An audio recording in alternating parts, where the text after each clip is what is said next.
Deputy speaker Sindh assembly Anthony Naveed ने Korangi town में chairman Korangi town Mohammad Naeem Shaikh की जानिब से तामीर किए गए यानी बनाए गए आईटी सेंटर में जारी तालीमी सरगर्मियों का दौरा किया और deputy speaker Sindh assembly Anthony Naveed ने चेयरमैन कोरंगी टाउन नईम शेख की अवामी खिदमात को भी सराहा। इस मौके पर deputy speaker Sindh assembly Anthony Naveed ने कहा अपने ख्यालात का इजहार करते हुए कहा कि मैं इस बात पर खुश हूँ कि कोरंगी में एक जदीद फ्री आईटी सेंटर तामीर किया गया है।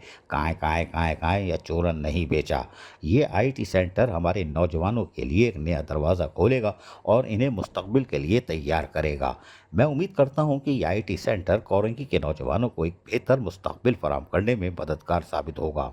चेयरमैन कोरंगी टाउन मोहम्मद नईम शेख ने कहा कि आईटी सेंटर का बुनियादी मकसद कोरंगी के नौजवानों को, जिसमें बच्चे और बच्चियां शामिल हैं, उनको आईटी के मैदान में तरबियत देना है और इन्हें रोज़गार के मौके फराहम करना है। इस मौके पर सदर PS 125 डॉक्टर ताहिर, KMC के अक़लियती councillor Nahil Ijaz, people's youth PS 95 के सदर वक़ार लोधी माशाअल्लाह, डायरेक्टर आईटी शुजात हुसैन और दीगर कोरंगी टाउन के अफसरान भी मौजूद थे।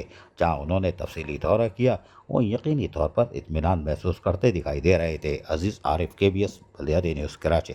ऐसी ही खूबसूरत वीडियोस फ्यूचर में हासिल करने के लिए रेड बटन पर क्लिक करके और बेल आइकॉन को प्रेस करके हम सबके सब्सक्राइबर बनना मत भूलिए।